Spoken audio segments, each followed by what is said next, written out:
জুলাই সনদ ইস্যুতে গণভোটের পক্ষে একমত হয়েছে সকল রাজনৈতিক দল। সংলাপ শেষে জানালেন অধ্যাপক আলী রিয়াজ।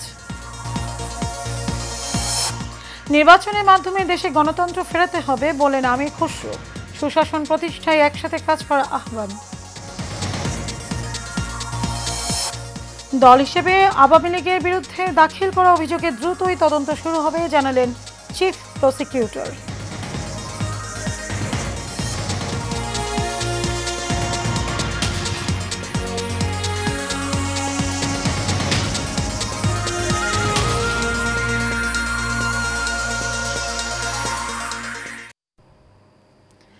স্বাগত এশিয়ান প্রাইম নিউজে, আপনাদের সাথে আছে আমি মারিয়ামিকো। এতক্ষণ শুনছিলেন বিআরবি কেবল ইন্ডাস্ট্রিজ লিমিটেড সংবাদ শিরোনাম। চলে যাব বিস্তারিত সংবাদে। জুলাই সনদ ইস্যুতে গণভোটের পক্ষে সব রাজনৈতিক দল একমত হয়েছে বলে জানিয়েছেন জাতীয় ঐকমত্য কমিশনের সহ সভাপতি অধ্যাপক আলী রিয়াজ। রোববার রাজধানীর ফরেন সার্ভিস একাডেমিতে জুলাই সনদ বাস্তবায়ন পদ্ধতি নিয়ে রাজনৈতিক দলগুলোর সঙ্গে জাতীয় ঐকমত্য কমিশনের চতুর্থ দিনের আলোচনা শেষে তিনি সাংবাদিকদের একথা জানান। অধ্যাপক আলী রিয়াজ বলেন, আজকে জুলাই সনদ বাস্তবায়নের বিষয়ে উল্লেখযোগ্য অগ্রগতি হয়েছে। রাজনৈতিক দলগুলোর মধ্যে এক ধরনের ঐকমত প্রতিষ্ঠিত হয়েছে। জনগণের সম্মতি অর্জনের জন্য গণভোটের বিষয়ে রাজনৈতিক দলগুলো একমত হয়েছে। তিনি বলেন, দলীয় অবস্থান থেকে সরে এসে রাজনৈতিক দলগুলো একটি জায়গায় আসার জন্য সচেষ্ট হয়েছে।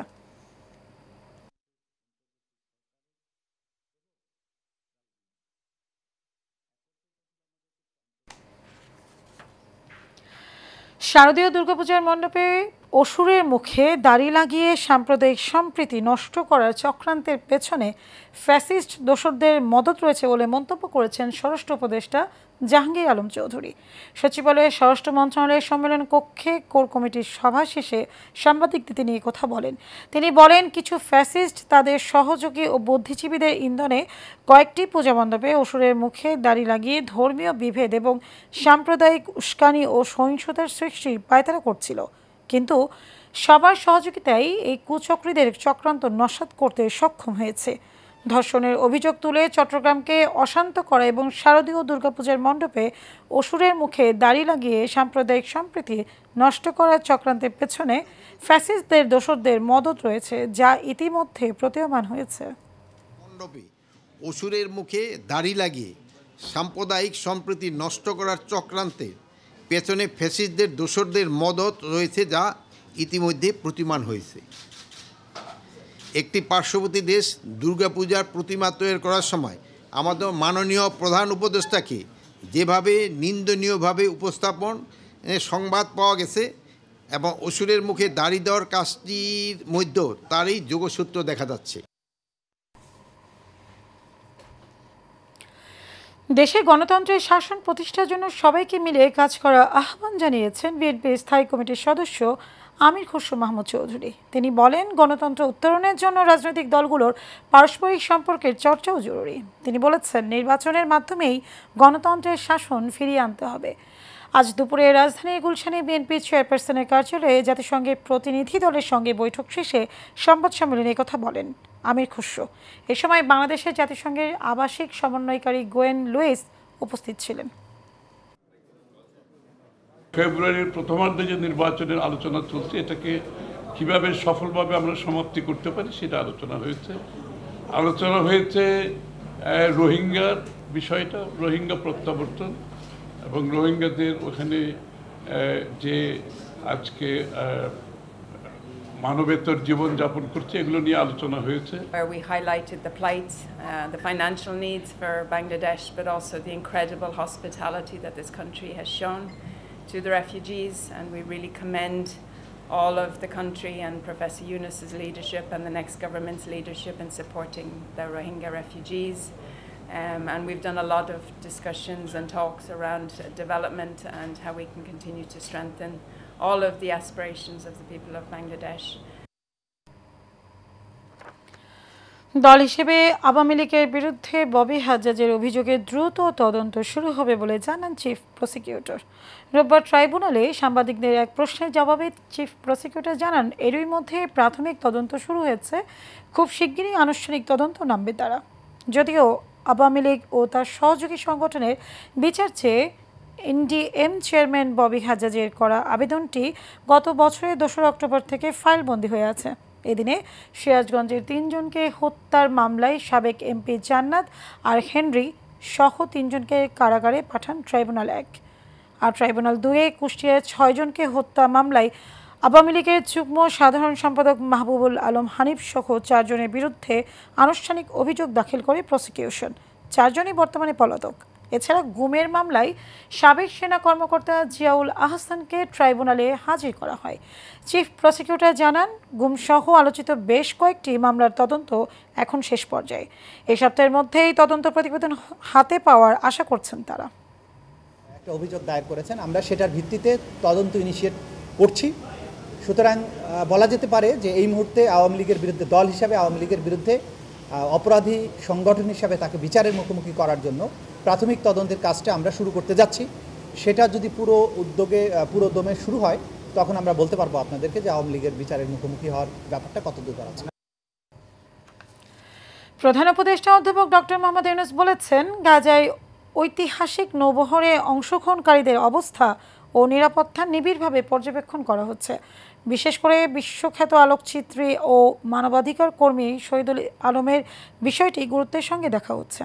বিবৃতিতে বলা হয়, 2018 সালে হাসিনা সরকারের অধীনে অন্যায়ের বিরুদ্ধে সোচ্চার থাকার কারণে কারাগারে 107 দিন কাটানোর সময় শহীদুল আলম যে সাহস, দৃঢ়তা ও অবিচল মানসিকতার পরিচয় দিয়েছিলেন, এই মিশনেও তিনি সেই একই অটল চেতনা নিয়ে এগিয়ে গেছেন। তিনি আজ বাংলাদেশি জনগণের অবিচল চেতনার এক উজ্জ্বল প্রতীক হয়ে দাঁড়িয়েছেন। ইসরায়েলের পররাষ্ট্র মন্ত্রণালয় জানিয়েছে, গ্লোবাল সমুদ্র ফ্লোটিলার সঙ্গে সংশ্লিষ্ট 137 জন অধিকার কর্মীকে ইসরায়েল থেকে তুরস্কে পাঠানো হয়েছে। অন্যদিকে ইসরায়েলি বাহিনীর বিরুদ্ধে ফিলিস্তিনের গাজা অভিমুখী ত্রাণবাহী গ্লোবাল সমুদ্র ফ্লোটিলা থেকে আটক হওয়া সুইডিশ অধিকার কর্মী গ্রেটা থুনবার্গের সঙ্গে দুর্ব্যবহার ও তাকে নির্যাতন করার অভিযোগ উঠেছে।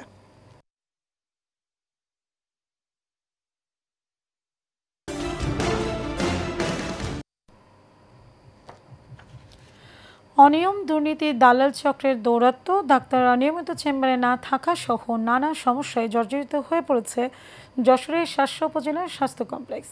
এতে ভোগান্তিতে পড়েছে দূর দূরান্ত থেকে আসা চিকিৎসা নিতে আসা সাধারণ রোগীরা।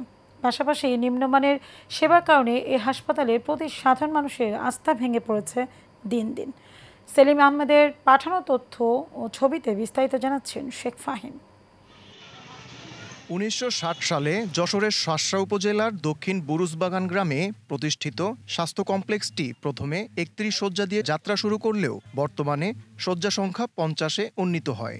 তবে শয্যা বৃদ্ধি পেলেও চিকিৎসক ও জনবল সংকট, ভাঙাচোরা অবকাঠামো আর অনিয়মের কারণে হাসপাতালটির কার্যত ধ্বংসস্তূপে পরিণত হয়েছে।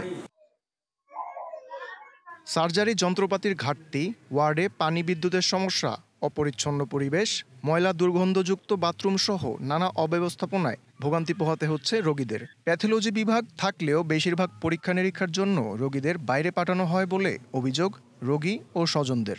বাচ্চার জ্বর হয়েছে, টাইফয়েড, প্রসাবে ইনফেকশন হয়েছে।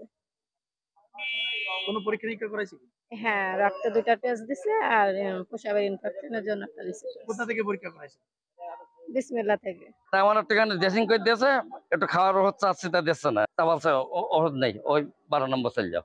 ডাক্তার একবেলা আসছে, একটা আসছে, আর সবই তো ইমার্জেন্সি রোগী যাচ্ছে, এইসব জায়গায় বসছে না। চাইছি 9টার সময় সিরিয়ালে দাঁড়িয়ে থেকে টিকিট কাউন্টারে কোনো গুরুত্ব নেই। জ্বর ছেড়ে দেয়, জ্বর আসে, তার জন্য আমি ডাক্তারের কাছে নিয়ে আসি, শিশু ডাক্তারের কাছে। তা রক্ত পরীক্ষা দিয়েছে, রিপোর্টে বলেছে টাইফয়েড জ্বর হয়েছে। তাই এখন ওষুধ লিখে দিয়েছে, এখন ওষুধ কিনে নিয়ে চলে যাবো। এসব অভিযোগের পরিপ্রেক্ষিতে তদন্ত করে ব্যবস্থা নেওয়ার আশ্বাস দিলেন এই কর্মকর্তা।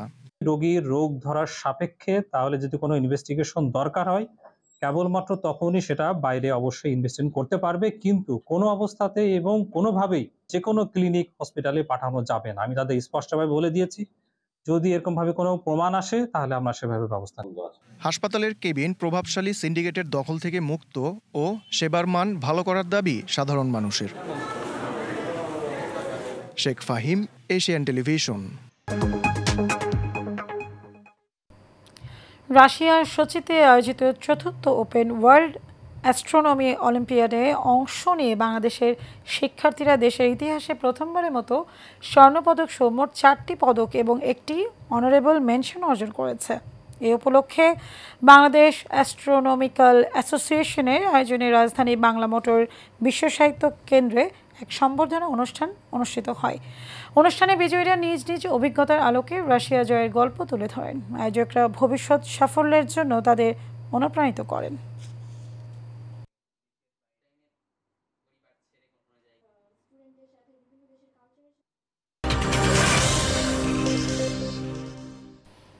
জানাবো খেলার খবর।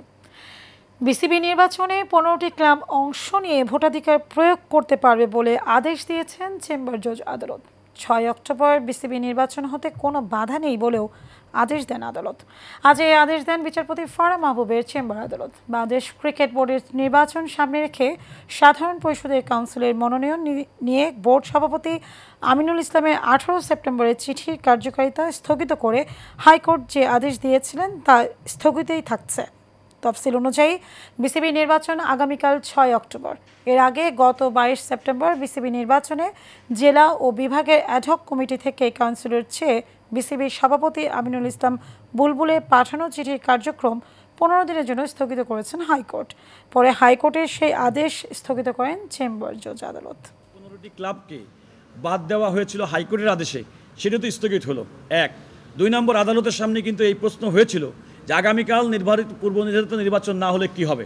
আমি আদালতকে বলেছি যে আমাদের যে ন্যাশনাল স্পোর্টস কাউন্সিল যে আইন আছে, অর্থাৎ সেই আইনের মধ্যে অন্তর্বর্তীকালীন কমিটি করার বিধান সহ আরও নানা রকম বিধান আছে। সুতরাং কোনো কারণে আগামীকাল নির্বাচন অনুষ্ঠিত না হলেও এটা যে কোনো কারণে ক্রিকেট বোর্ড চলবে না এমন কোনো কথা না। আর আমি প্রত্যাশা করব, যেহেতু 2টা ম্যাটার, 2টা রিট পিটিশন এখন মাননীয় চেম্বার বিচারপতির আদেশের পরিপ্রেক্ষিতে, স্থগিতাদেশের পরিপ্রেক্ষিতে চেম্বার কোর্ট হাইকোর্ট বিভাগে পাঠিয়েছেন এবং হাইকোর্ট বিভাগে চূড়ান্ত নিষ্পত্তি হবে। দর্শক, শেষ করবো এশিয়ান প্রাইম নিউজ। তার আগে বিআরবি কেবল ইন্ডাস্ট্রিজ লিমিটেড সংবাদ শিরোনাম জানাবো আরেকবার।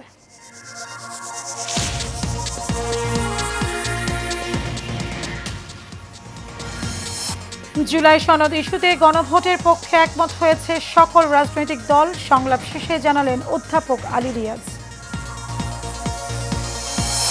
নির্বাচনের মাধ্যমে দেশে গণতন্ত্র ফেরাতে হবে বললেন আমির খসরু। সুশাসন প্রতিষ্ঠায় একসাথে কাজ করা আহ্বান।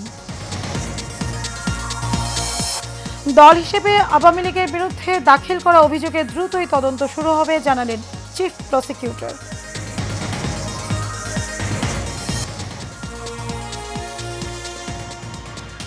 দর্শক, এশিয়ান প্রাইম নিউজ এ পর্যন্তই। আমাদের পরবর্তী সংবাদ দেখার আমন্ত্রণ রইল। ধন্যবাদ সবাইকে।